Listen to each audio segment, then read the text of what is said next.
My God, Herle Burlyites, what would we do right now if we weren't able to keep up some kind of connection?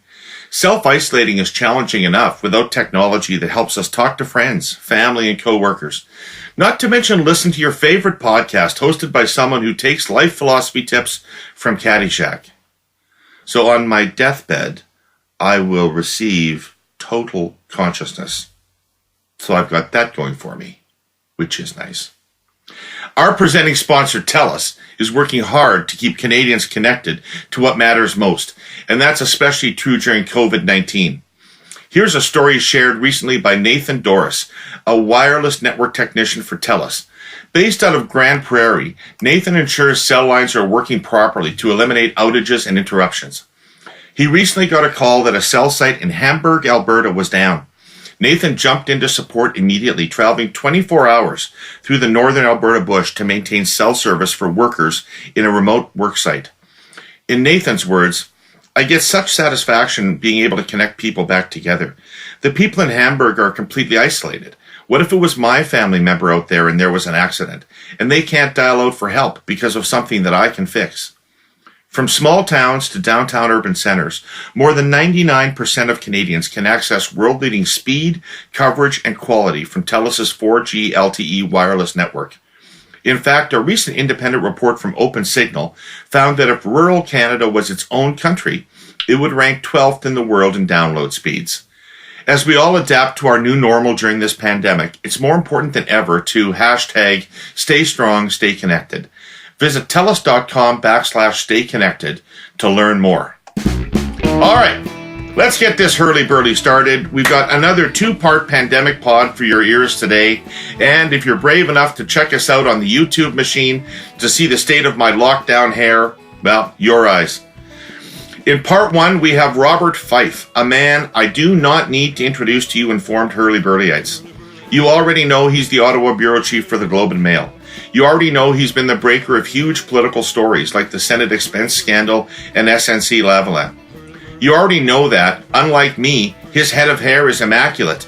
What kind of sorcery is that in a time of COVID, Bob? We're going to talk to Bob about political journalism during this pandemic, how it has changed or not changed. What's the balance between criticism and support?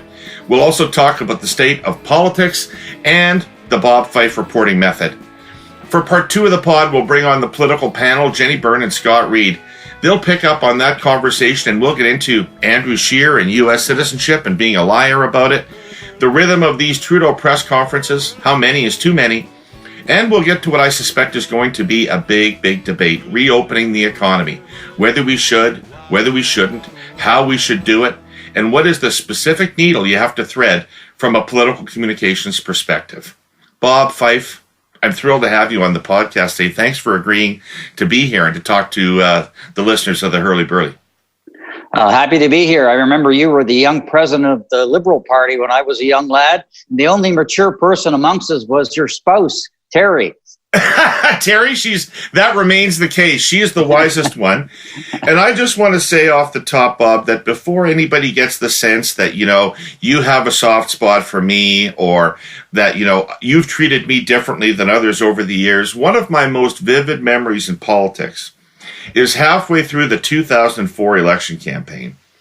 And on a Monday morning, the plane was down, the leaders' tour was down on Sundays, and on Monday morning, I took Terry to the airport very, very early to see the plane off, and you were there, and you scrummed me in the Ottawa airport about whether or not I was going to be fired as campaign chair and whether I should be fired as the campaign chair. And as I drove back from the airport, I heard a quick radio report on the story, and you described me as chippy. And I have always thought that being scrummed about whether or not you should be fired at 6 o'clock in the morning is fair grounds for chippiness.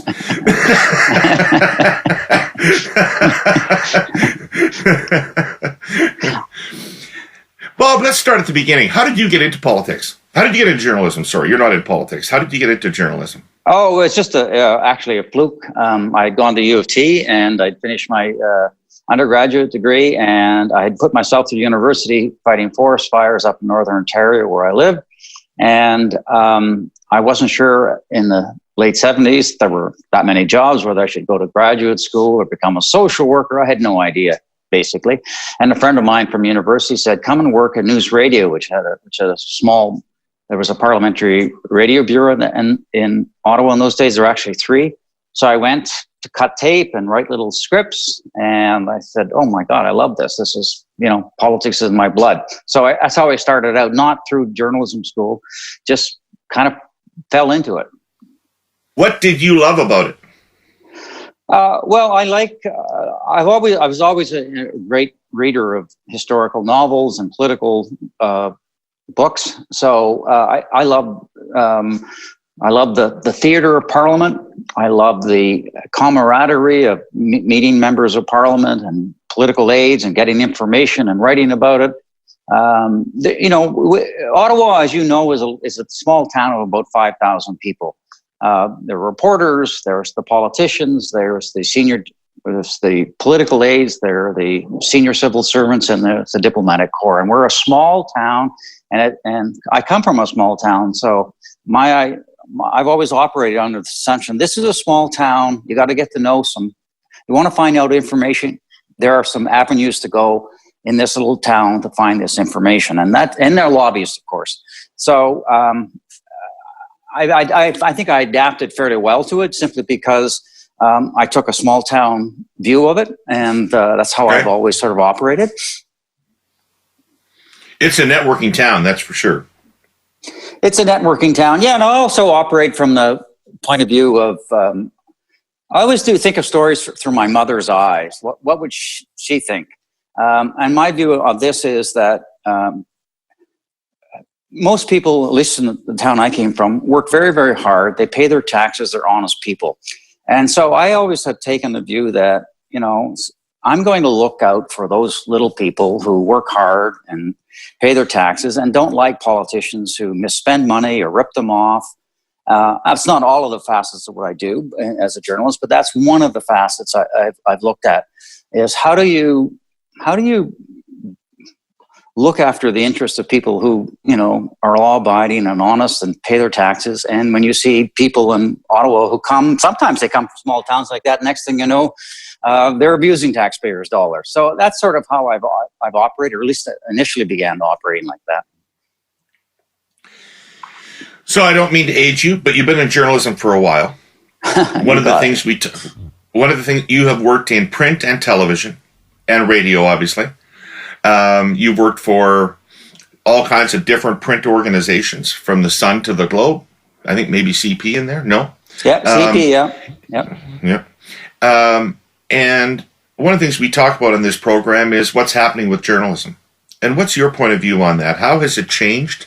And how do you feel about the future? Well, I'm very worried about the state of Canadian journalism. Vast tracts of government now go absolutely uncovered. When I started off as a young journalist, for example, working at Canadian Press, we had 22 reporters. I think they only have 6 now. The Toronto Star had 8 reporters. I think they have 4. The Globe actually is still pretty good. We have 14. We're very fortunate. But every major city newspaper had a correspondent in Ottawa, and we all had experts who covered foreign affairs and defense and consumers and health, and Indigenous affairs. But most of those beat reporters are gone. So there are huge parts of government that we have no idea what they're doing. And to me, that is a real failing. It's part of the way the model is working now. The business is really, really struggling, largely because a lot of the ad revenue has gone to Google and Facebook, partly to less extent, but CBC is getting $1.3 billion, and they're competing with print, not only in what they're writing on their website, but also the fact is that they're also taking ad dollars. So there's a combination of those things, and the print media is in serious trouble.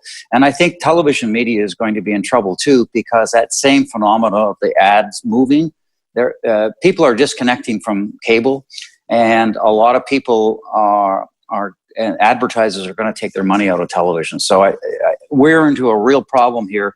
Policymakers have to figure out a way to make sure to find a way that the print and television media can survive in this country, because we're a small country. And maybe what we're seeing in Australia and in France and Europe, where, you know, these big conglomerates of Google and Facebook are going to have to contribute something back. How do you feel about the government subsidy of the journalism business? Well, I'm not a big fan of government subsidies of the journalism business.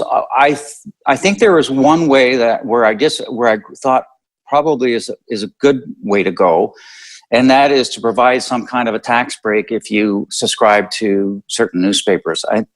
To me, that is not the same thing as government giving people a bunch of money and saying, okay, go ahead, because, you know, you're going to be, you run the risk of being influenced by government depending on who is your publisher or your editor-in-chief. But if you use the tax system, to me, it's less of a problem, and I think it's one way around it.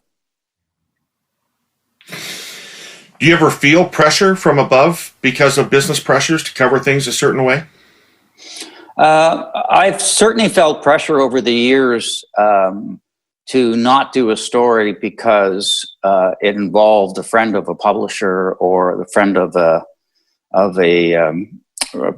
one of the owner of a company. I mean, the classic one was when I was at CTV, the then president of Bell Media wanted to interfere did interfere in a CRTC decision. He didn't want us to have the head of the CRTC interviewed because he didn't like the decision, and he was threatening to fire people.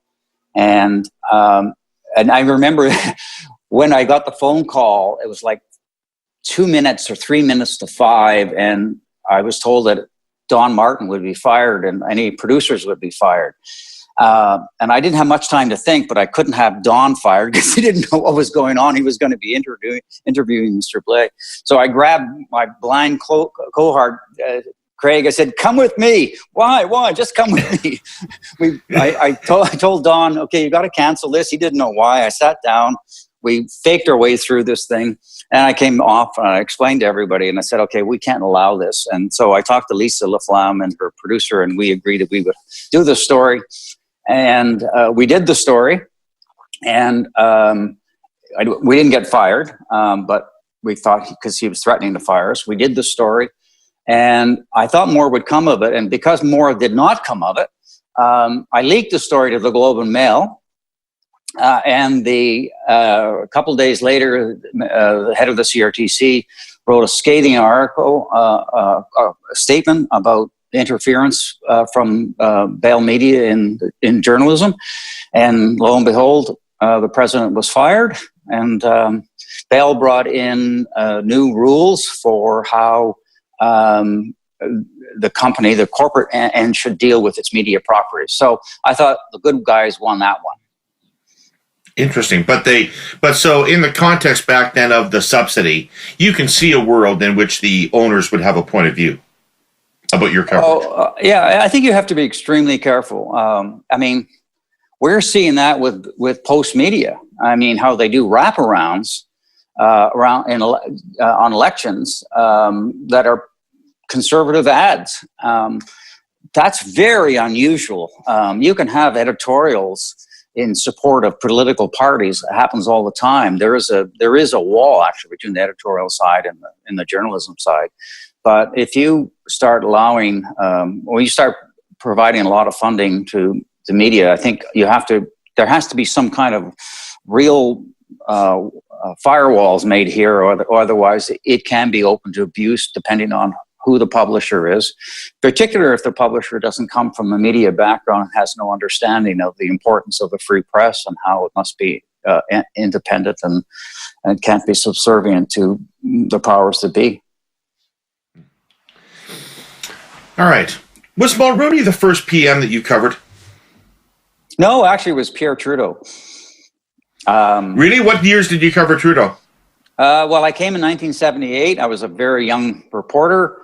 I can't claim that I ever asked him a question. Maybe once in a scrum, and I was scared, very afraid to even ask him that, because he didn't suffer fools gladly.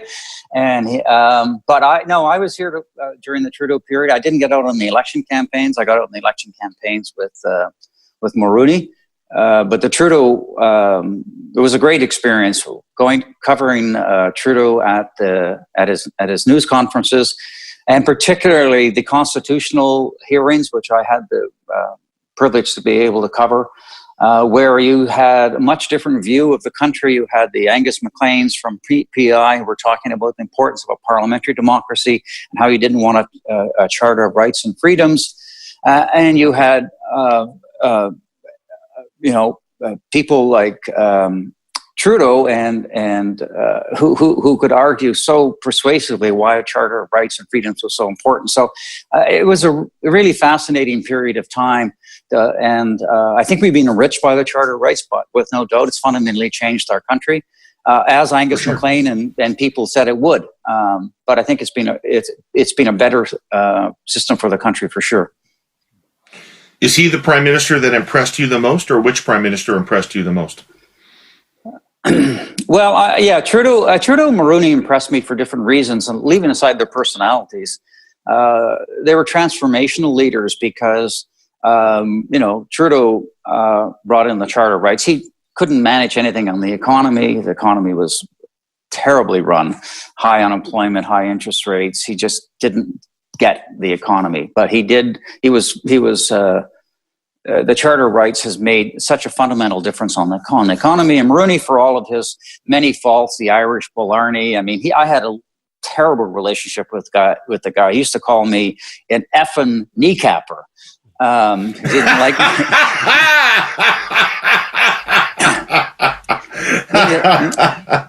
Needless to say, he didn't like my journalism. And there were a couple times when he tried to get me fired. When Paul Godfrey was the publisher of the Toronto Sun. But look, what he did in terms of NAFTA, what he did with the GST, what he did with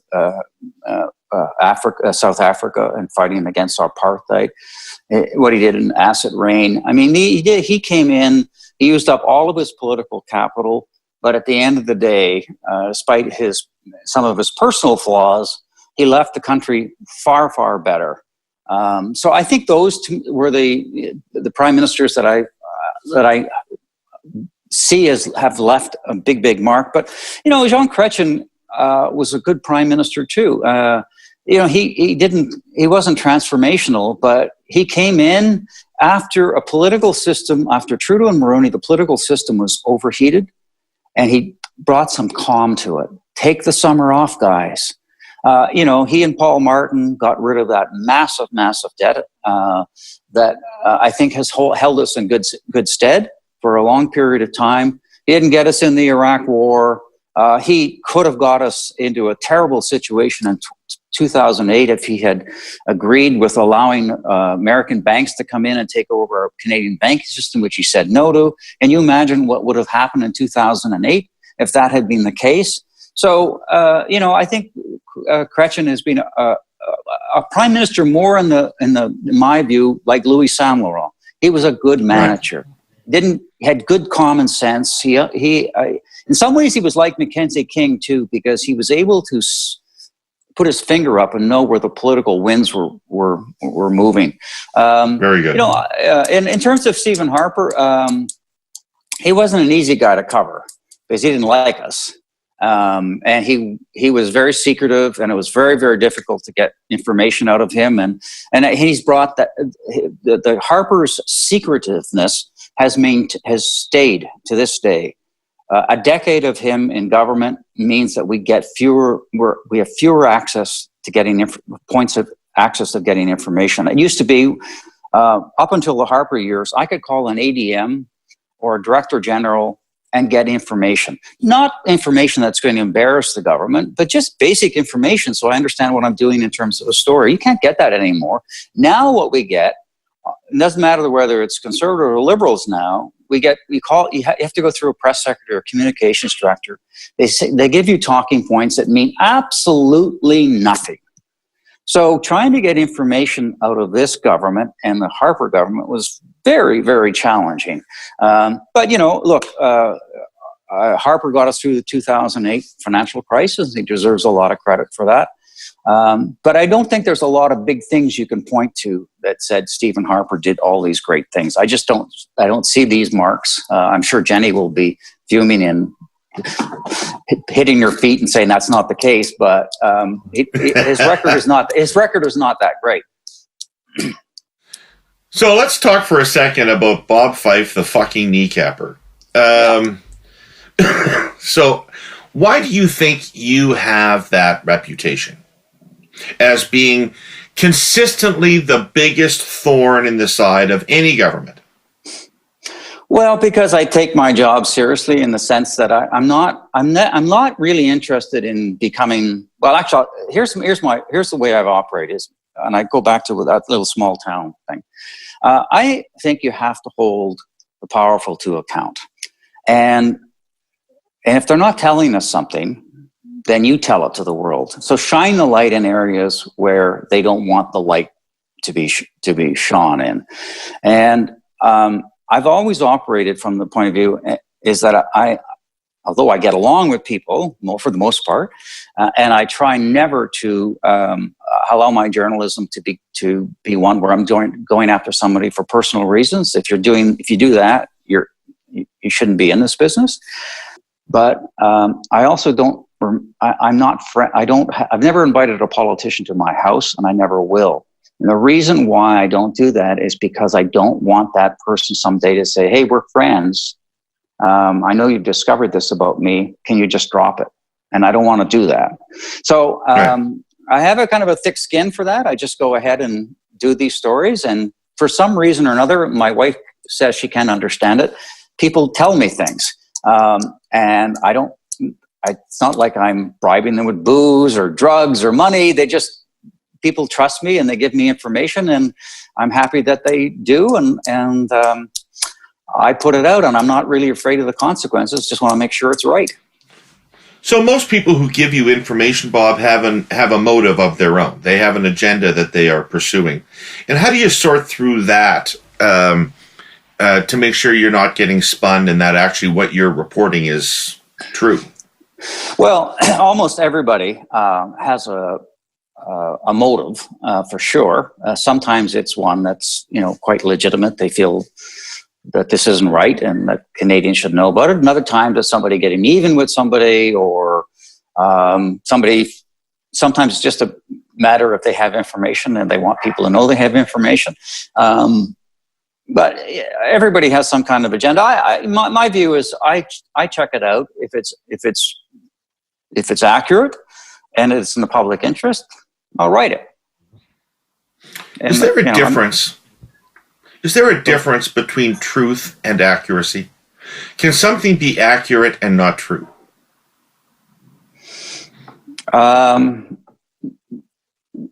at least explain to me what you mean by that.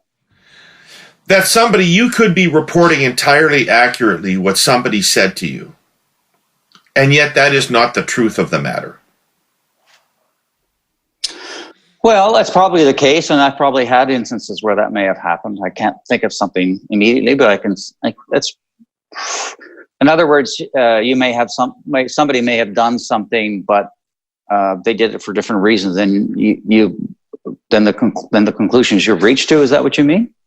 Yeah, or there's more context around it that would shed a different light on it or make you think of it differently.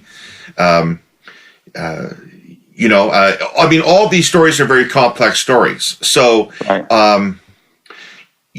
Let's take Jody Wilson-Raybould, for example. Mm-hmm. On some level, everything that you reported was accurate. In terms of the whole picture, did the whole thing add up to truth is a more debatable proposition, right? No, I don't disagree. I disagree with you pretty strongly on that. Okay. I think that that story was hugely important to the country, when you have a situation where you have a powerful Quebec company hiring lobbyists and meeting with people in the Prime Minister's office and getting them to try to interfere in a criminal prosecution, so much so that it brings the clerk and the Prime Minister, all the top aides, and the Justice Minister keeps saying no, and eventually they get mad at her and they demote her, and which probably made it worse by demoting her. If they moved her aside, maybe it'd been a little. They wouldn't probably ended up in as bad condition it was. She didn't say anything to anybody, and we were all trying to figure out like what happened here. I originally thought it had to do with her concern about the state of progress in terms of Indigenous rights. Right. But anyway, I eventually found out what it was. I checked it out with all various sources and a couple of people that would meet me in a hotel lobby far away from downtown, because as you say, this little city, if you're 6-7 blocks away from downtown Ottawa, you're probably safe to meet somebody. But my view on this in the long term was that if this had been allowed to get away with, what you would have is a lot of companies saying, you know what, the hell with hiring all these high-priced lawyers. I just got my lobbyist friends. We're going to go to the Prime Minister's office and we'll kill this prosecution. This is why that story is so important. Made worse, of course, by the fact that the Prime Minister and everybody around him lied about it. The allegations in the Globe and Mail are false. Jane Philpott told me on this podcast that in order to stay in cabinet, she would have had to lie. You ever thought about that? Yeah, I mean, my big worry was this, I did not know when I wrote that story, because I did not, even though I approached Jody Wilson-Raybould, she was very careful in what she said to me. Although I got a sense from her that she knew that she wasn't saying no to me. I mean, no, she wasn't shutting this down. There was enough of wink, wink, nudge, nudge there that I knew I was fairly safe ground. But she never confirmed anything. And my biggest fear was over a couple of week period before she testified before the House of Commons. My biggest fear was that, Liberals were going to say, hey, Jody, we're going to take $500 million and put it into this Indigenous program that we've been thinking about for some long time. Just go out there and lie. Say the story is not true. If she'd come out and said the story was not true, I'd been dead in the water. So I think she had a lot of integrity for refusing to, for not lying and being very careful about respecting cabinet confidentiality. The same thing with Jane Philpott, who really didn't have a reason to leave cabinet, other than the fact that she felt she's such a principled person that she couldn't bring herself to stay silent when Jody Wilson-Raybould was going through this thing.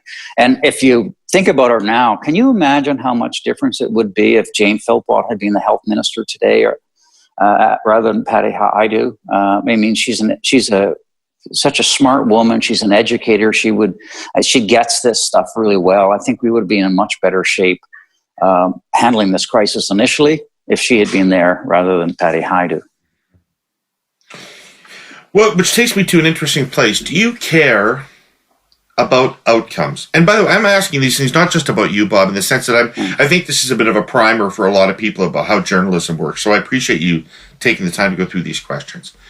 Do you care about outcomes? When you're reporting something, do you say to yourself, oh my God, if I report this story, this could mean that the wrong party wins the election? Or if I report this story, this important policy may not happen. Do you care about outcomes? I care about outcomes in this way. I like to do stories that are going to bring about change. So the Senate story brought about legislative and transparency changes in the way the way the Senate functions.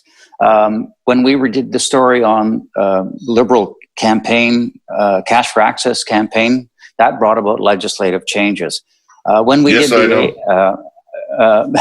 the story on the Chinese takeover of Aecon, that brought about a significant change in terms of how government looks at state-owned enterprises taking over certain kinds of companies that where there is actually a real national security concern, even though everybody thought at first it was just a construction company.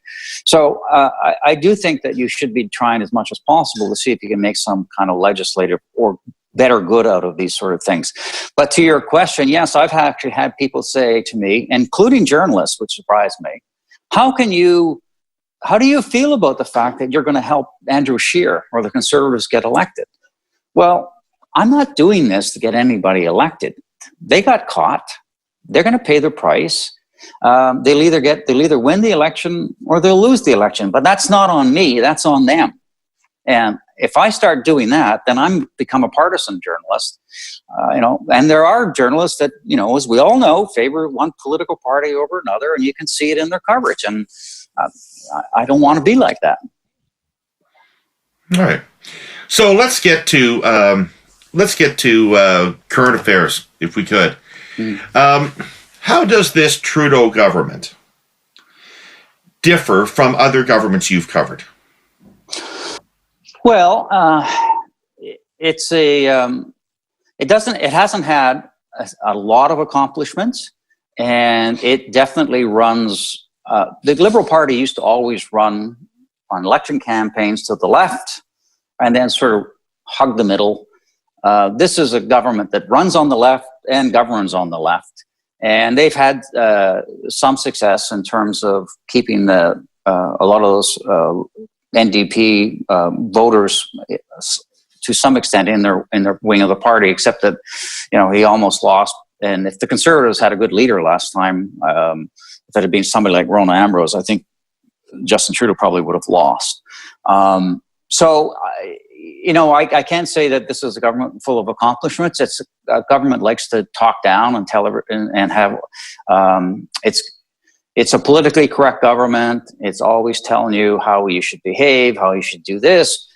They talk a great game on climate change, but aside from the carbon tax, they have done very little. Our emissions are as high as they've ever been. So there's a lot of talk with this government, but not a lot of accomplishment. They take a long time to make decisions. And I mean, there are a couple things for sure that, who makes those decisions, Bob? Who makes those? Where's the power in this government? The power is in the Prime Minister's office, and it's not in the Finance Minister's office. In fact, I think Bill Morneau is one of the weakest finance ministers I've seen. Where we're used to finance ministers that have their own power centers. Yes, in the final instance, the Prime Minister makes the final decisions. We all know that. But strong finance ministers get to hire their own chief of staff, get to hire their own staff, and they make decisions. And then they take it to the Prime Minister's office and they work it through. As you know, in the case of Paul Martin and Chrétien, they didn't get along. They had two power centers, but they did a very good job managing the economy. And I think the same thing can be said with Jim Flaherty and Harper. They didn't necessarily get along. I know Mr. Flaherty wasn't a fan of Mr. Harper, but he had his own power center, and they worked well together. The same thing during the Maroney years with Wilson and Macinkowski. But we don't have this thing. I think everything is pretty much decided out of the Prime Minister's office, or it certainly has been for a long period of time. And that Mr. Morneau hasn't been able to, he doesn't have even in the Liberal caucus, he doesn't seem to have the respect that we've normally seen in finance ministers. If there is a power to be, it's probably Freeland, who I understand doesn't get along that well with Morneau in any case. But she is, people I talk to say that the Prime Minister's way of conducting cabinet meetings is he's always trying to seek consensus, where Freeland is always trying to what are we going to get done here? Can we get this done? What are our outcomes here? That's the dynamic that you see inside the cabinet. Trudeau is going to, in the end of the day, because I don't think his first mandate really measured up, he's going to be, his judgment in history books will be how he handled this pandemic, both from a health perspective and from far more significantly, obviously, from an economic perspective, because we've got mass unemployment. We've got a lot of businesses that are never going to come back. We could face a depression. How is he going to handle this? No kidding. And does he have the brain power behind him to think differently about how we can get the economy moving again? That I'm not sure of. When you said the Prime Minister's office, I mean, Paul Wells in Maclean's has written a book's worth of columns about how Justin Trudeau is an unusually hands-off Prime Minister. So when you say the powers in the Prime Minister's office, do you mean him or the office? No, I mean the people who ran his office, Katie and Jerry, Butts, for example. Butts is not there anymore, but there was a key group of people around Mr. Trudeau that he relied on, and that were making a lot of the decisions. And they were able to do this because they would pick their own people to put in as chiefs of staff. These were people who worked for them. Then they made them as chief of staff, and then they made sure the communications people were there. So their loyalty wasn't to the minister. Their loyalty was the guy that put them as chief of staff. And how has it changed with Butts' departure? It hasn't changed that much, actually. It's pretty much still the same, but Jerry's out of action. But it's still very much the same thing. It's the center decides a lot of this stuff. I mean, the center has been in all of the decision making that's going on. They've had, I think, nothing gets decided unless it's run through them, and it's still very much the same thing. Conservatives. Is there any doubt about who's going to win this thing? Is it McKay in a walk, or is there actually a contest here as you can tell? Well, McKay has done such a terrible job. Every time he puts his foot forward, he stumbles. So, he shows he's got, his lack of judgment is astounding. So I don't know anymore whether he can win this thing, and whether Aaron O'Toole may be coming up and I think Karen O'Toole probably has a potential to win this thing now. It's too bad, though, that at a time like this, when I think Trudeau remains vulnerable, and at a time when the country is facing a pretty severe economic crisis, and we still have to deal with the health crisis that comes from this. I mean, old age homes and all of that sort of stuff, long-term care facilities, that the Conservatives couldn't put up a much smarter and much more politically adept leader, because I think they would have a chance to win an election campaign. But I'm not so sure with Peter or Aaron O'Toole if that is possible. But you don't know. As Senator Keith Davies said, a week is a lifetime in politics, and you don't know until somebody actually gets the job and how they take on the job, how they develop policy, how they utilize their caucus, and whether they can pull it off or not. But so far, I haven't been. They've had 2 consecutive races with nobody impressive running. Correct. What's going on there? Well, I don't know. I mean, you started to see that in the latter part of the Harper years, where they started to lose all the good MPs and cabinet ministers leaving. And then you were left with a cabinet that was pretty weak. And then you ended up getting weak leaders running.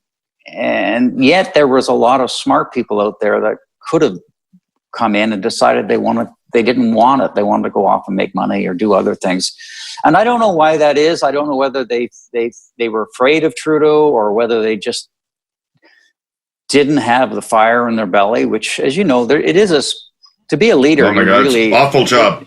It's a tough job, but I'm disappointed because I would like to see a real alternative. I mean, our country operates better when there's alternative party with strong leaders, and people then can make a decision. We need that competitive basis in a democracy. Well, we're not at this point. I'm not seeing it with the Conservative Party. Are you hearing any rumblings that the caucus is going to take Jenni Byrne's advice and dump Scheer at the earliest possible opportunity?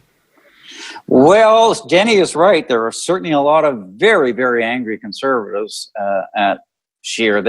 He hasn't helped the situation very much.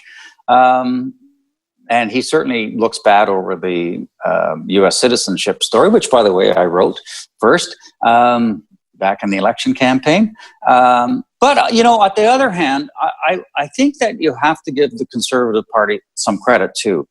They were the ones that forced the government when they tried to come in and have a tax and spend 2-year freebie without Parliament, and they forced the government to back down. They did an excellent job in enforcing the government, along with business groups, to extend the wage subsidy from 10 to 75%.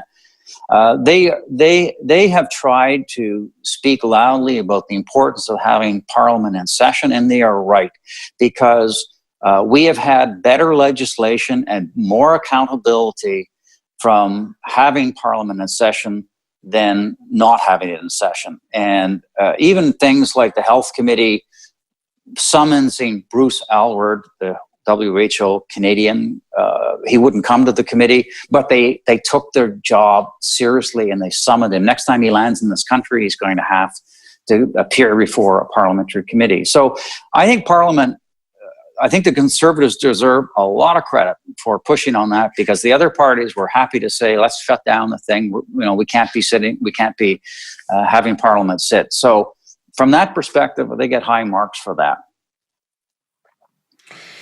Can I ask you something about how we're going to be touching on in the political panel that follows? How long should these daily briefings from the Prime Minister continue and the premiers? Well, I think Trudeau's overexposing himself now. He did this in the last election campaign. They had him out 3 or 4 times a week. This is my job to listen and I'd have him on the background because he wasn't saying anything. There were no news. And I'm getting the same sense now. At the beginning, yes, because they were announcing billions and billions of dollars going out the door. There were really significant issues at stake here, and there were also the health issues. But now, in the last week and a half, I think he's just out there saying very little, and it's platitudes. And I don't think in the end that helps him. But one wonders whether his ego has to feed off of this all the time. This is a problem with Trudeau. He loves the limelight. And Mulroney was like that as well. He had to be out there, had to be first person speaking. And in the end, I remember when Derek Byrne came in, Derek Byrne said, that's it, Brian. You're only going to speak when something important has to be said. Now, You imagine how hard that must have been to Mulroney, but it did help. It made a big difference to him. Chrétien was the same way. Chrétien did not go out, was not out there all the time. When it was something important, he was out there.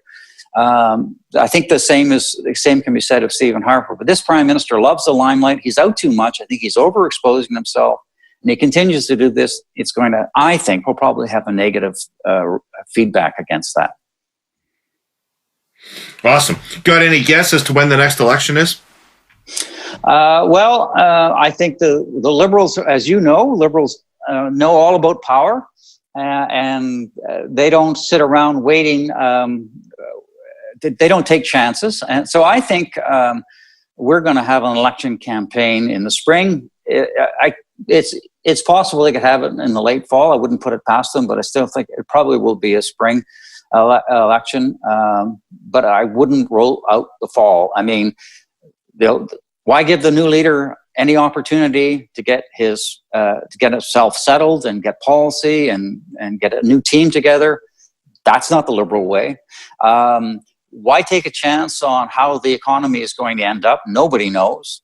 Why not enjoy the high ratings you've got right now, because they're not going to last, especially if the economy goes really bad and there's no more money left to try to keep the economy going. So my sense is they'll go a lot earlier just because they're Liberals and they love power.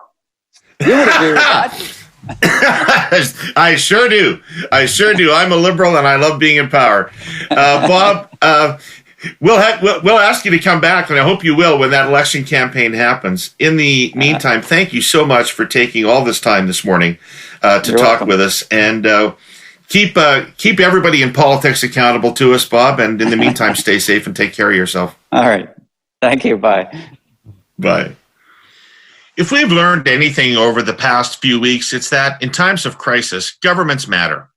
So if you've never heard of Queen's Park Today, it's one of Ontario's most trusted news sources for political insiders and for people who actually need to know what's going on at the legislature every day. Whether it affects your business, your stakeholders, or the health and safety of your family, Queen's Park Today is tracking the ongoing developments in Ontario. The newsletter lands in your inbox first thing every morning, so you can start your day already ahead of the game. During a crisis, the importance of government increases dramatically. The only way to really get the detailed boots-on-the-ground coverage you need is by subscribing to Queen's Park Today. There's also BC Today and Alberta Today, which are great for people who want to know what's going on out west but don't have the time to follow it closely. To get a free 2-week trial of Queen's Park Today, BC Today, or Alberta Today, go to politicstoday.news and hit the free trial button. That's politicstoday.news/free trial.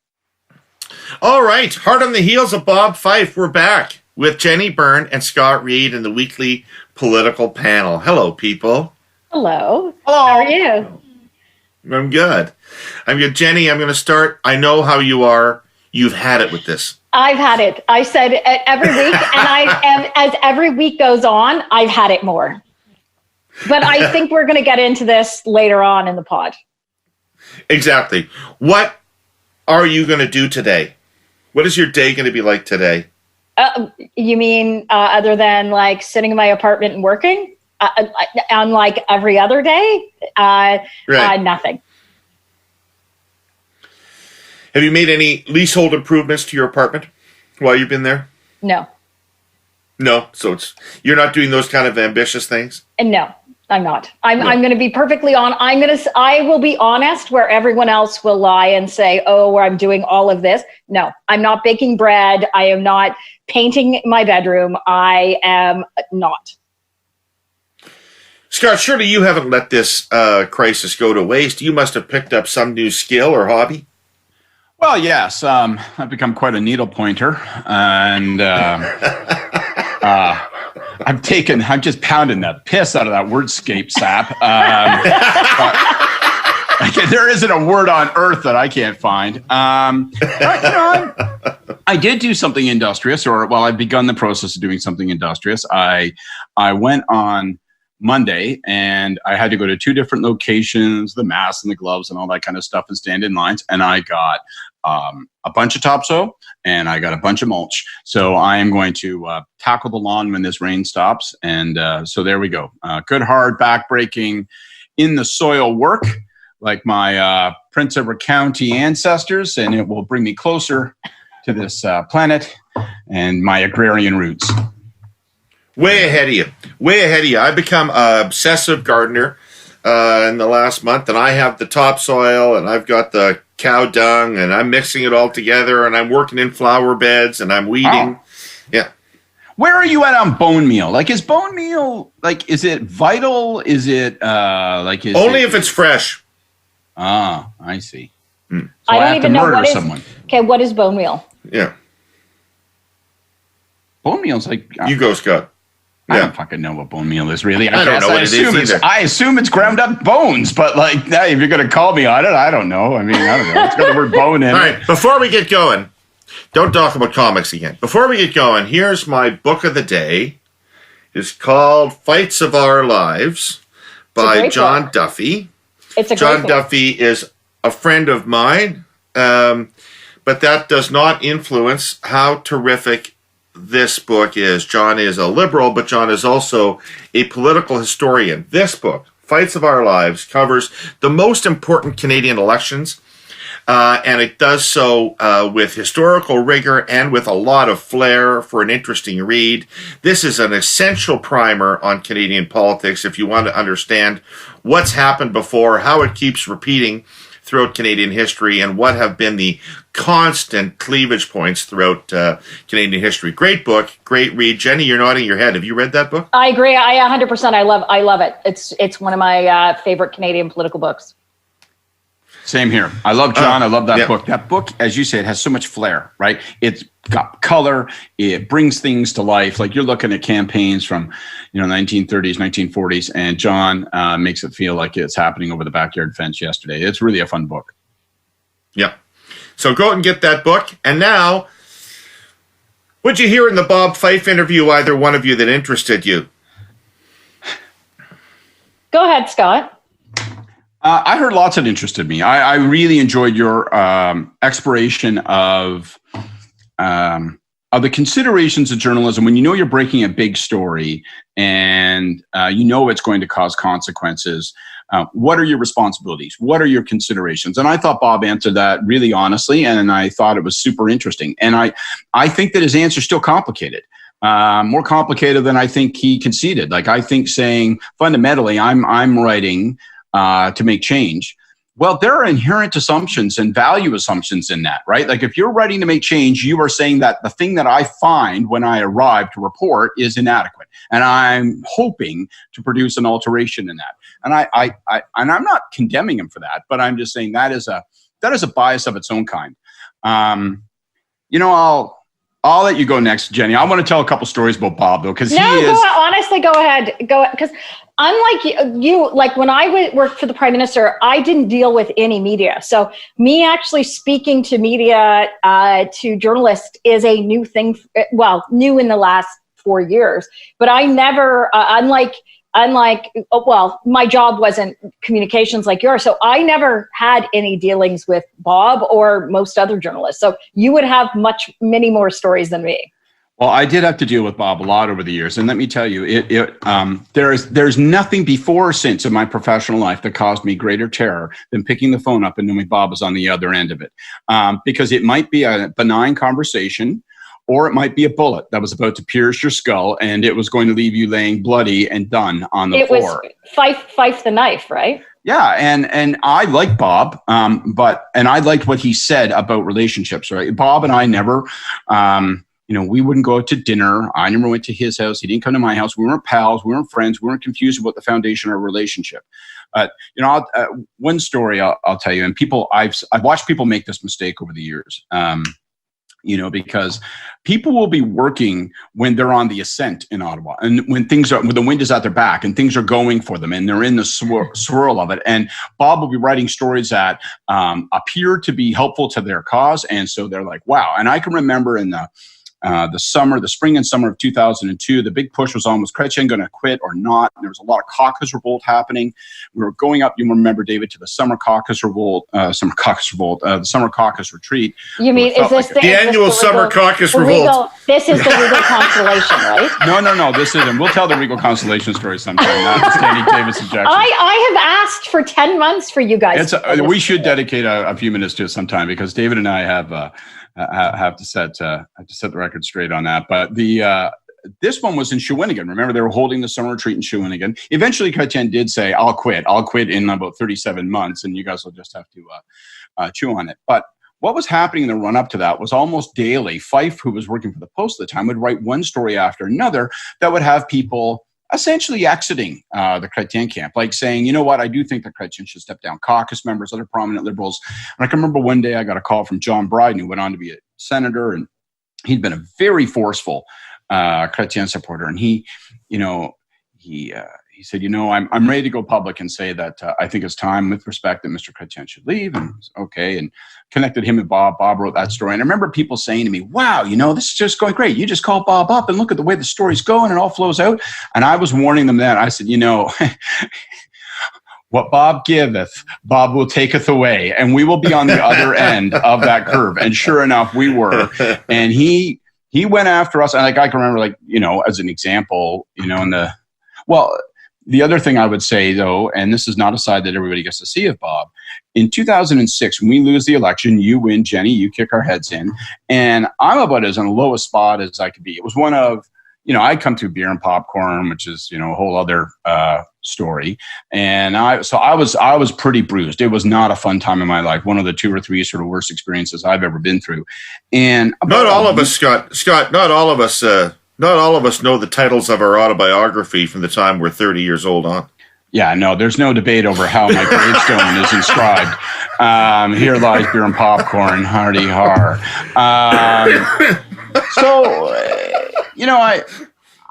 I'm like wandering around in a haze a week after the election campaign. We've lost. My phone has stopped ringing. I'm friendless. There's only so much rye in Ottawa.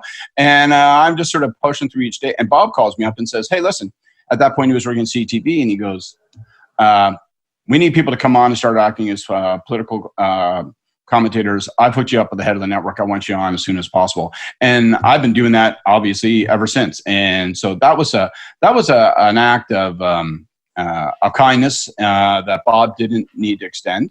But that's the kind of guy he is. And he's bloodless, but he's not without heart. I just couldn't possibly find myself in the mentality where I didn't care what the consequences of what I was writing were.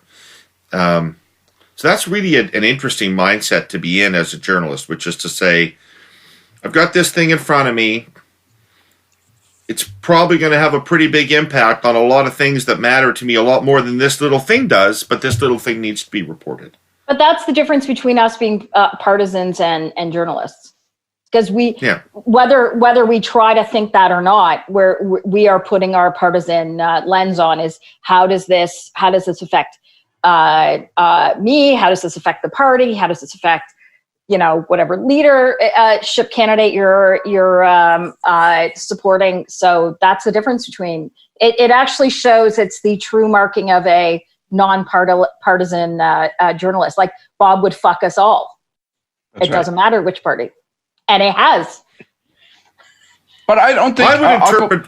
No, but I don't say that I'm not saying that in a negative way at all. I agree with you. He's an equal opportunity. Yes, yeah. Absolutely.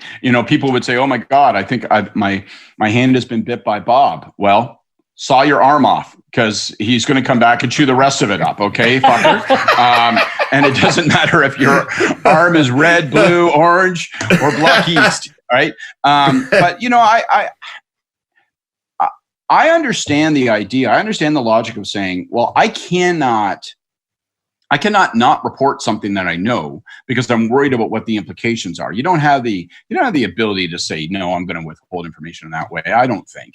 But let's not be Pollyannish. Bob himself acknowledged what he really wants. Bob is the guy who writes for the front page. He doesn't write to be on A3 or A7. He writes to be on A1, the line story above the fold. That's his job. That's what he wants to do. And in order to do that, he's got to cut people's throats. That's what it comes down to. He's got to force change. He's got to blow stuff up. And so I don't think he's indifferent to consequences and outcomes, David. I think he wants to cause consequences and outcomes. Yeah. So where I agreed with, I thought it was, I love the conversation that you guys had. But where I felt he gave credit where credit's due is how well the Conservatives have been in terms of holding the Liberals to account. And that is not Andrew Scheer. That is people like Pierre Poilievre who are leading the charge. The reason that the Liberals had to back down on their in perpetuity ability to spend is because of guys like Pierre, not because of Andrew Scheer. So we were all involved in governments in which the center was pretty strong and had a pretty strong point of view about things. He seemed to, I would interpret what he said to mean that this current government is the most centralized government in the PMO in history. Does that surprise you? No, not really.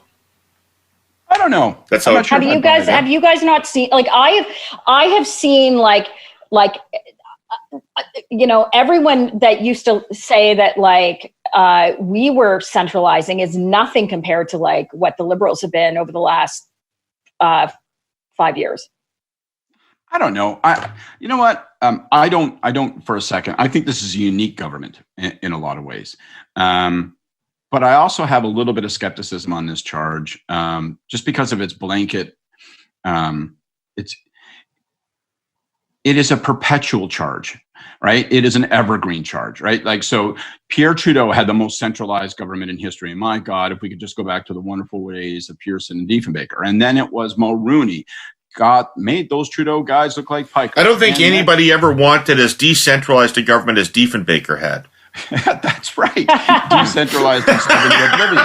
So, you hear this charge all over and over. And it's like, back in the old days, we've never seen a drunk like this before, you know? It's like, oh, well, but in the old days, you said that the guy could drink a 40-pounder every night. So it's like, this charge is evergreen.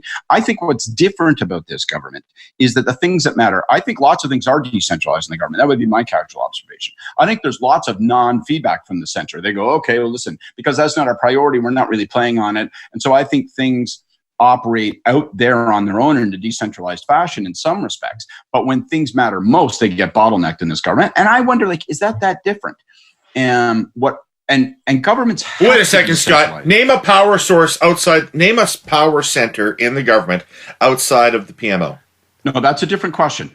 I agree with you there. Where things are not centralized in this government is because they are permitted to not be centralized by the center, as opposed to in previous governments, and Bob cited them, like, you know, whether it's finance, could be foreign affairs, or a few others occasionally, where in other governments, independent centers of power existed and were tension points with the center. That's not how it works here, for no question. And I think part of it is because in 2015, everyone came into government brand new. Like almost all those caucus members, all those cabinet ministers, they didn't have a frame of reference. They didn't have any experience where they said, wait a goddamn minute, like that's not how this works. There shouldn't be staff in caucus. You don't have staff in caucus. They didn't know any different.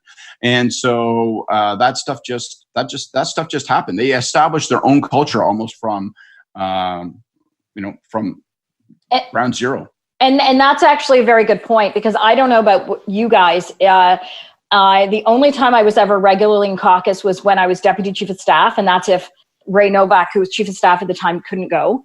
There was always just one staffer there, unless I was like presenting, which was always as my role in national campaign director, not as a staffer.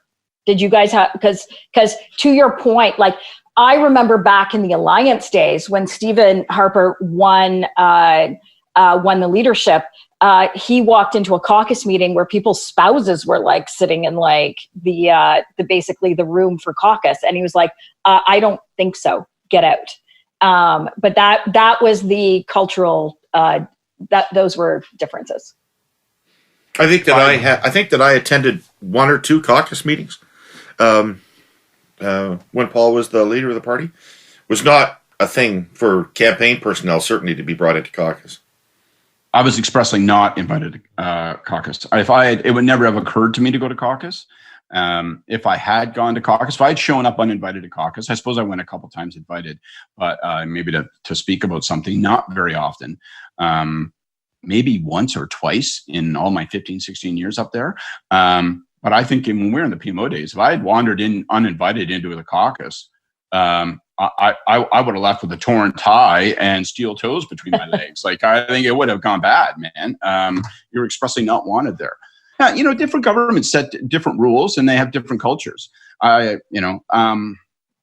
guys are centralized, but I'm not sure I believe that I think as highly as centralized a government as I ever saw was us once we moved to minority. When we lost the majority and we went to minority, we centralized, man. And we centralized because we were living in fear and we couldn't afford to be in a situation where control was sloppy. We couldn't afford to be in a situation where we just said, okay, well, we're just going to see. Like, when you're in a majority government, you can go, well, if that thing goes wrong, it goes wrong. It's not fatal. In a minority government, you go, if that thing goes wrong, we might be all gone. So I think in minority governments, you see a high degree of centralization for natural reasons.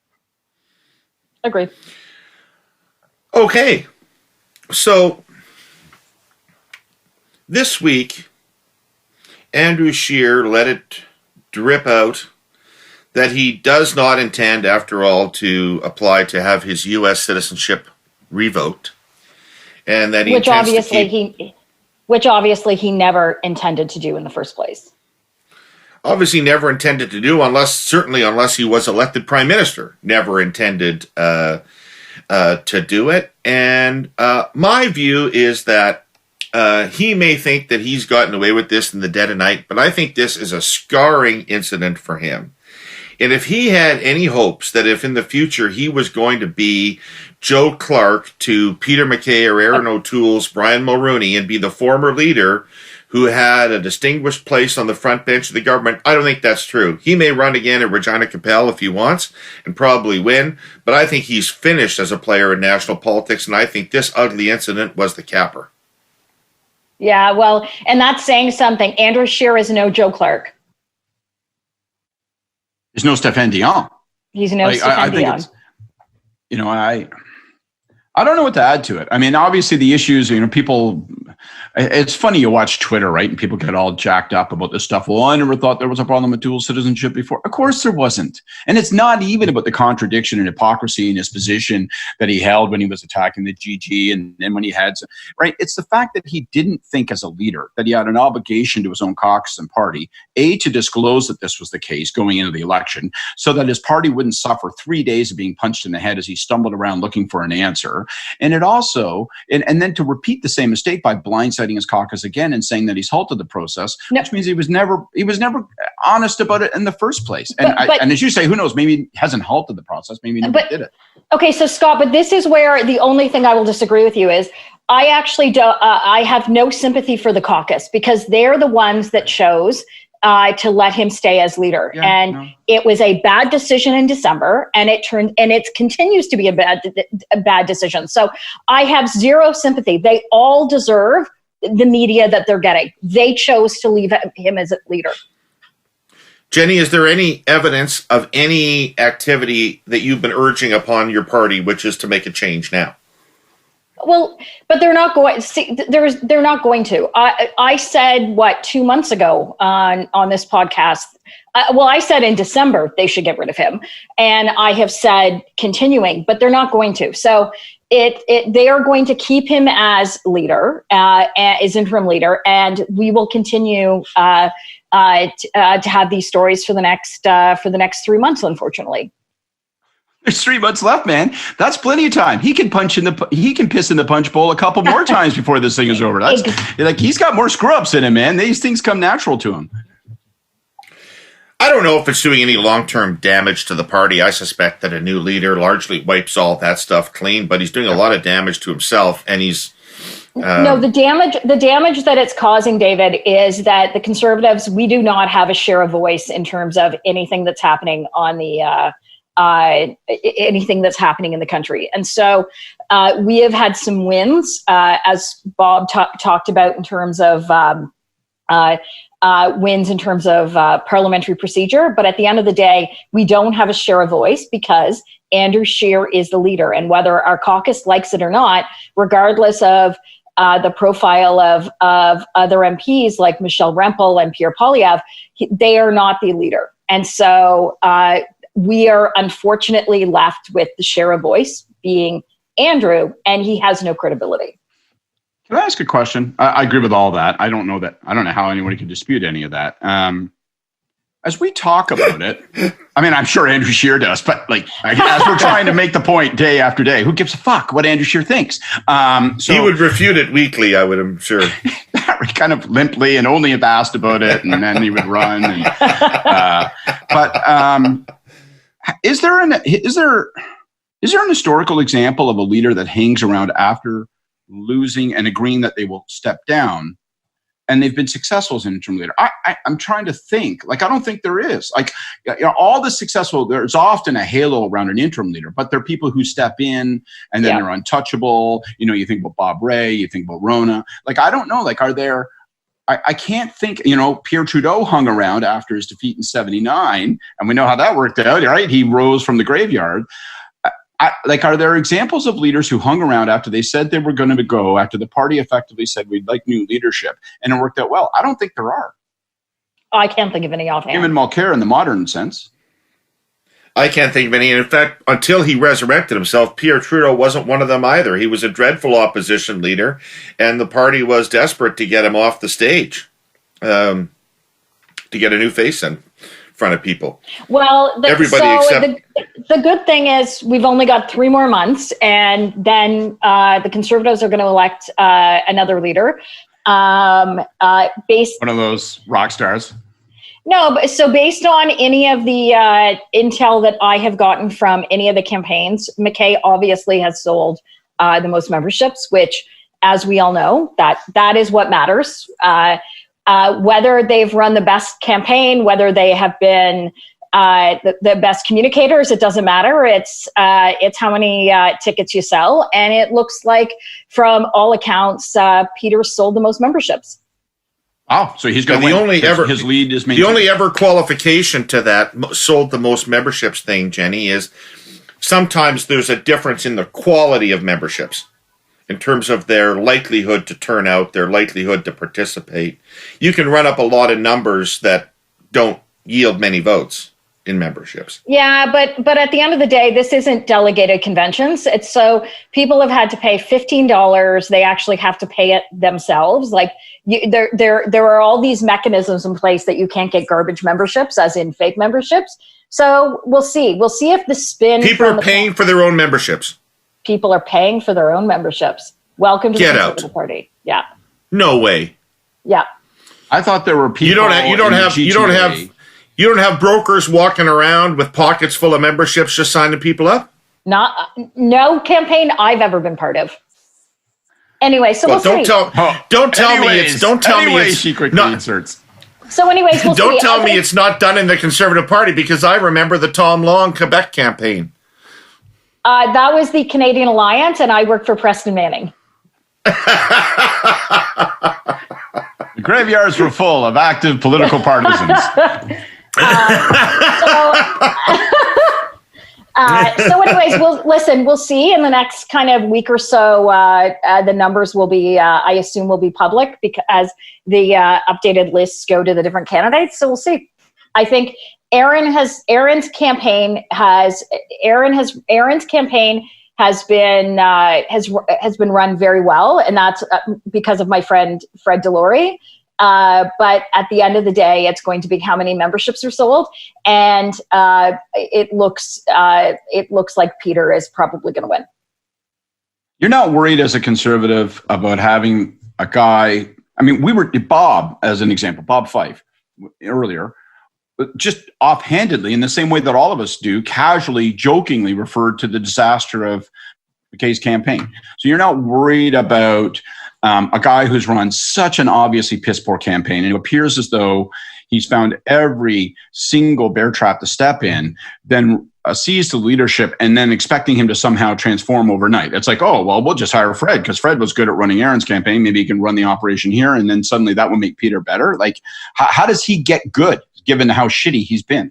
Okay, but Peter was a cabinet minister for 9 years. He was also the longest serving defense minister, wartime defense minister in Canadian history.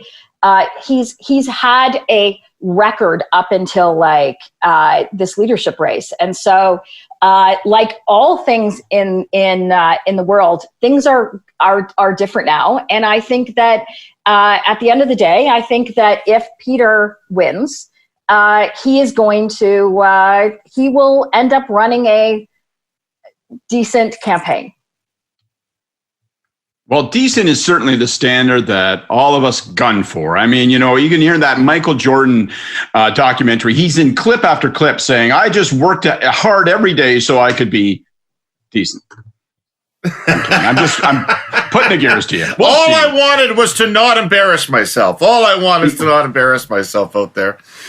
But the headline, according to you, Jenny, is that McKay is going to win this thing, and it's not really going to be a contest now for August.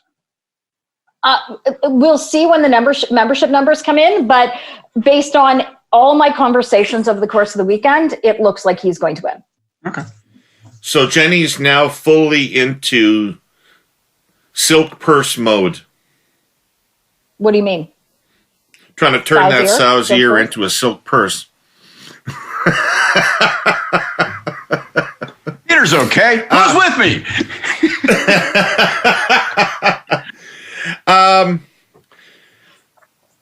Fife said that Trudeau's overexposed. There may have been reason to question over the last couple of weeks why the daily news conferences were still going on, because there wasn't always that much COVID-related news to justify them. But as we start to open, we're heading into another period of time where federal communication and leadership is going to be pretty darned important. Is this the time to kill those news conferences or to keep them going? Well, I've said 2 weeks ago we should kill the news conferences, and I'm not sure in terms of the so-called reopening, which I know we're going to eventually get to. I'm not sure what leadership the federal government has shown at all. It's 100% been on the decision of the premiers, because that's what Trudeau has said. It is up to the provinces. So, what leadership is he going to show that he hasn't already? Stick. Okay, go ahead, Dave. Sorry. No, you go, Scott. You go. Everybody wants to hear from you. I suppose that's right. Look,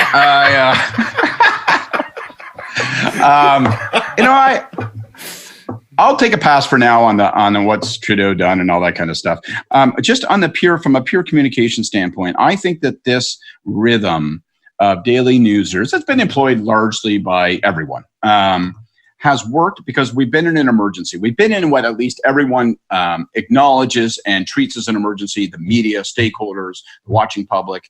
So no one has really quarreled that we're in an emergency. And so we have emergency updates, essentially. That's what the purpose of the news is. We're having emergency updates. Here's what the new numbers are. Here are the measures that are being taken in response. And I think that mechanism for public communication has served this government, most governments, well until now. We're moving into, as Jenni says, and we'll argue about the implications of it in a minute, we're moving into the next phase. We're moving into reopening phase of one kind or another in various jurisdictions.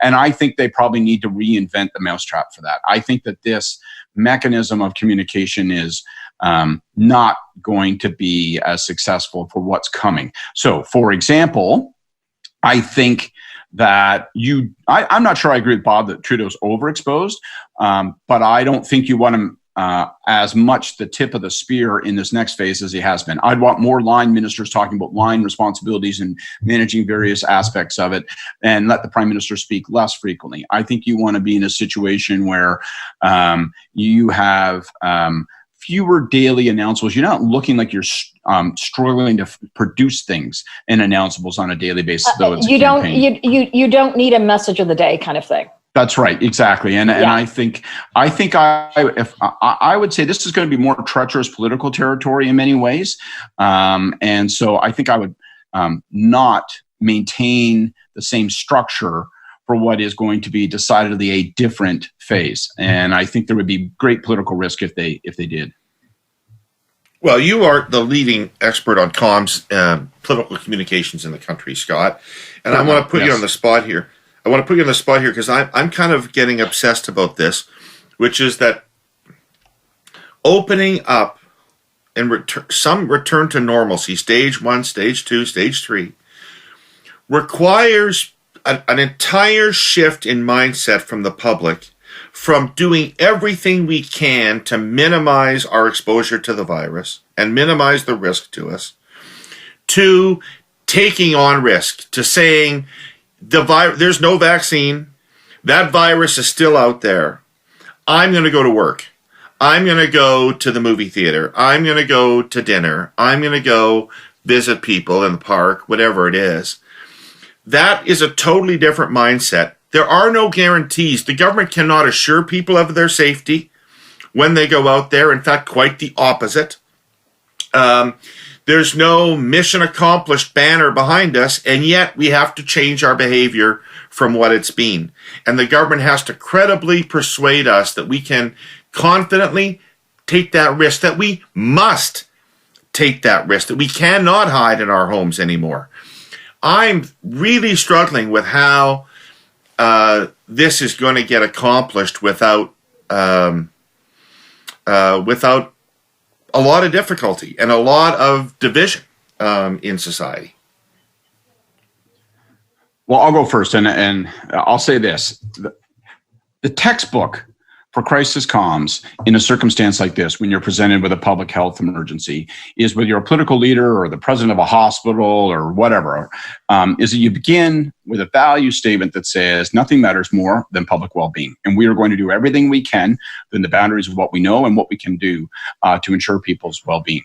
You're not going to be able to governments are going to want to maintain that line and say that as we move forward in this next phase, our number one priority is public safety and public well-being. But it's not going to be true. And the reason it's not true is that we don't have a vaccine. We don't have treatments. We don't know fuck all about the epidemiology of this thing. We don't know if it's going to mutate. We don't know if these weird cases of Kawasaki in Europe that are happening with kids have anything to do with it or not. We don't know if there's going to be a resurgence. We don't know anything. We don't have testing, tracing. We really don't have a public health, medical science basis for opening up the economy and suddenly shifting off of what we've been doing. If you were to hold true to the principles that have been articulated since the beginning of this, you would probably not reopen in any way. But as Jenni's going to tell us quite forcefully, there is an overwhelming desire to do so. Economically, we need to open. People want to get out of their homes. There's downsides to staying in our homes. And so I don't know. I think governments are going to be really, really struggling because they're going to want to start, and I suspect they will start with a false premise in their public communications, which is public health is going to guide our every move and every judgment as we go forward. But if that were true, then they wouldn't be reopening. And since not reopening is an intolerable option, it's going to be very difficult to see. One of the things I would like to see is, okay, if you're going to be guided by public health imperatives as we reopen, and I want to reopen as much as everybody else, then what are the tests? Like what geographic area must experience how many days in a row of increasing rates of infection, and how much does that rate of infection got to be before you say, whoa, we're going to slow it down? Or is it mortality rates? Or because nobody so far in Canada, and you circulated an article the other day to us, David, where they are saying that in Germany. They're saying if it's, I think, something like 50 cases out of 100,000 over 7 days in a row. We haven't seen that sort of standard. So if you're going to be guided by public health, don't you have an obligation to say to people, and this is the standard that we will follow to roll back some of the reopening liberties? But okay, I know this. But you're okay. So Scott, you're talking about, you just started your entire diatribe saying what we didn't know, and that is my issue. Is that basically we don't know. Like, we have all these unanswered, so we don't know. We don't know how much it spread. We don't know any of this stuff, and you're now saying we have to continue locked up because a bunch of public health officials are saying, well, we're not really sure, but we should just be careful. I didn't say that we have to continue being locked up. I don't want to be locked up. I'm saying that it's obviously we are going, we're going to do reopening. It's happening. It's happening today in Ontario, more curbside and all that. So I don't know at what point we get to movie theaters and restaurants being opened again, but that's going to start to happen. My question is, let's be honest about it. Because, you and I had this argument yesterday, and obviously it's not sustainable to say, don't do anything. Don't just stay in your hovel. But if we're going to say we're going to come out, then we have to acknowledge that we don't have a health basis for making that shift in policy. Nothing has happened. We haven't learned anything. It's a bit of a flatter curve, but that doesn't mean that this thing is less persistent. Doesn't mean that we. But wait a second. Let's go back to first principles. How do we actually know that? There is no proof as to whether that's my point. Us being stuck in our homes has actually slowed the curve. We don't. Well, we know it's communicable. Right. So, so that's fine. Okay. But then we have to say, fine, we're going to go out, but we're going to go out and reopen. Here's what I'm saying. I don't want to have a government leader come out and say, we're going to go and do this, and don't worry, we're going to do this safely, because we don't have a basis to do it safely. We're going to do this because we want to do this, and we're going to see and hope that the risk is manageable, because we don't know if the rates of infection will actually spike.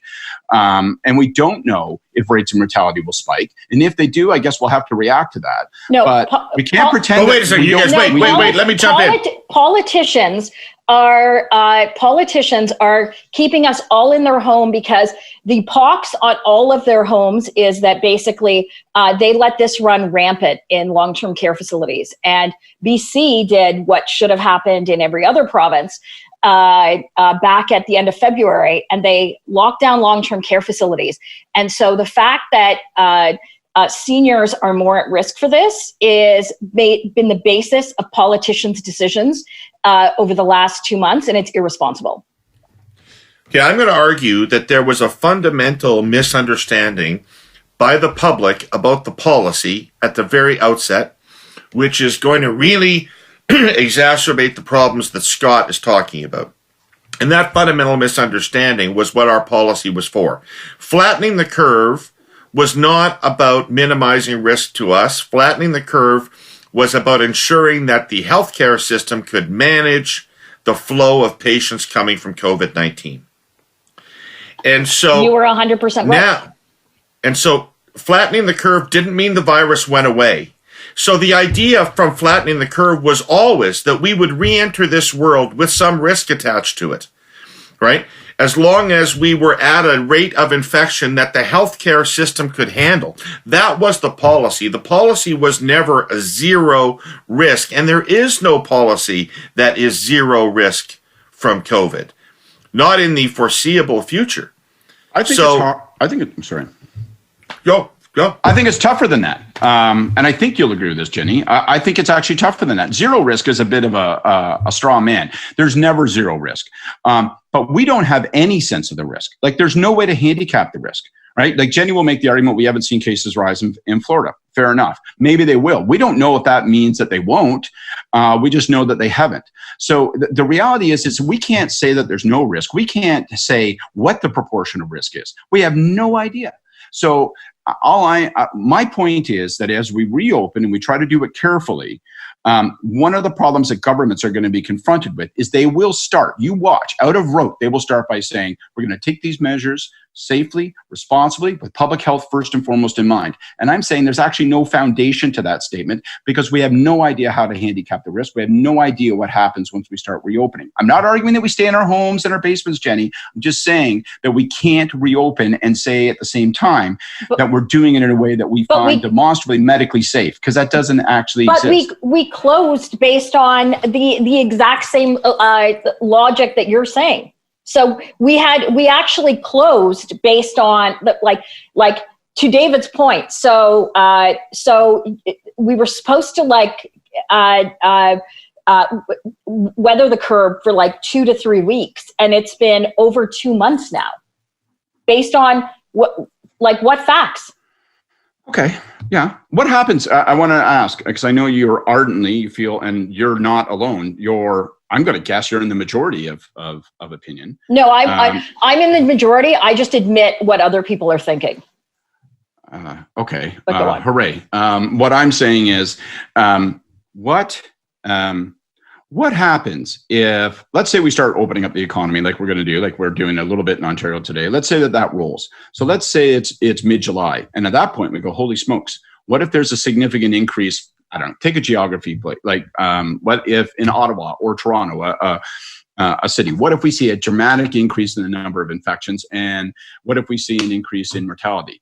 What happens then? Like, would you advise a political leader to say, all right, we have to take a look at the range of reopening tactics and withdraw some of them? Or what happens? What happens if infections start to rise in the summer or even in the fall? Who knows? We'll see. But at the end of the day, in Ontario, for example, in Ontario, what did the public health officials say to us was going to happen if, even in lockdown? They said between 3,000 and 15,000 people were going to die minimum. And we have had less than 2,000 deaths, which I think are absolutely terrible. But we are taking advice from public health officials who have been wrong every step of the way. But that could be evidence that they were wrong and we overestimated the potency of the virus. No. It could be evidence. No, wait, let me finish. We didn't overestimate, Scott. They did. No. It could be evidence that they overestimated the potency of the virus, or it could be evidence that the corrective measures taken have been that effective.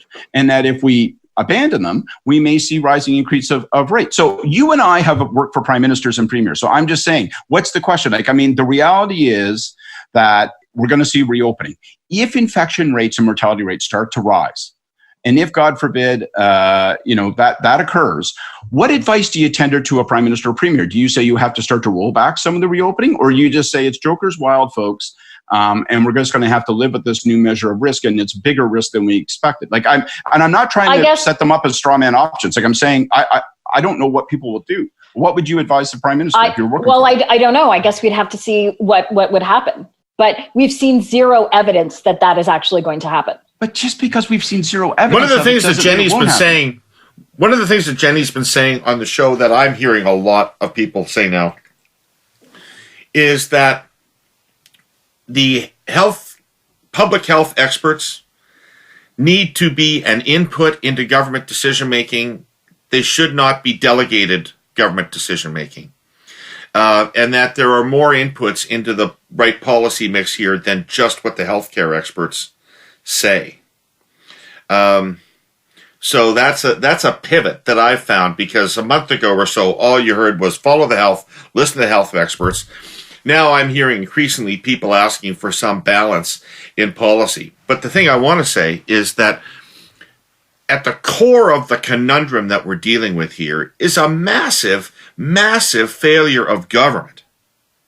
Because from the outset, at the very outset of this, everybody understood that a safe reopening required a massive testing program across the country in the range of 10 times the number of tests we're doing right now at a minimum, plus a contact tracing and isolation policy. And we just don't have that. And we're just not going to get that. So we've known for months that that's what we needed in order to safely reopen. And now, to the point you're both making, we just have to plunge into the dark when we open, because the governments in this country, for whatever reason, have not been able to assemble the program and the equipment that would be required for a truly scientific and safe reopening. Yeah.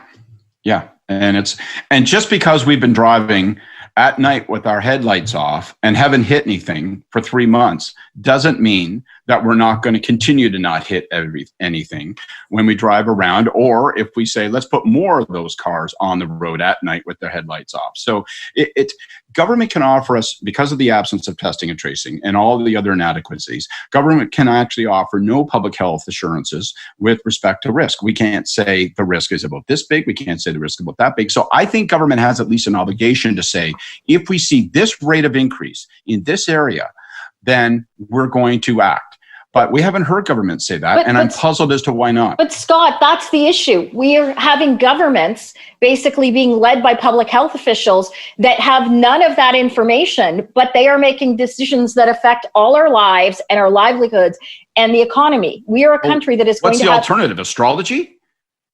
I mean, just because the medical knowledge is imperfect doesn't mean that we shouldn't rely on it. So basically, you're saying we don't open because we actually don't have medical. Fuck a duck. I've said over and over again, that's not the position I'm taking, right? I've said, I'm not. I'm just saying that as we reopen, we are entering into a measure of risk that is demonstrably greater, and we don't know how much greater. And therefore, if people are going to say we're doing this in a way that's responsible and guided by public health imperatives, that's BS. At minimum, government leaders owe us an explanation, or at least a commitment going forward, that if infection rates rise by X in a certain geography, then they're going to change course. And we haven't heard that. And the reason I don't think we've heard that is they don't want to hem themselves into that kind of standard. Well, and they don't know, Scott. They don't have the testing program to know that. Okay. So what is the measure? What is the expression of risk that would cause us to change then? Like if we start seeing people who aren't elders die. Like, I mean, it sounds like I'm being Thanos here, and I could care less about seniors. I assume they're going to be monitoring the hospitals. I assume they're monitoring the hospitals for what kind of inflow they're getting.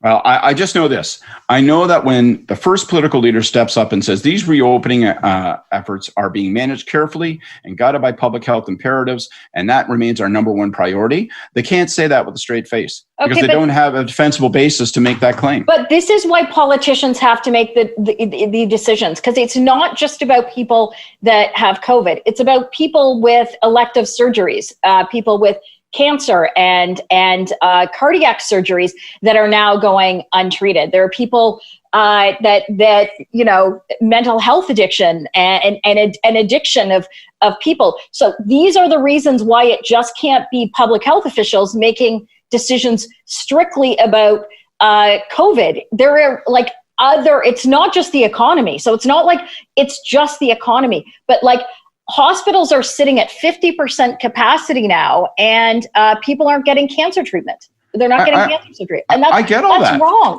I get all that. Those are decisions politicians have to make because they will be accountable for it.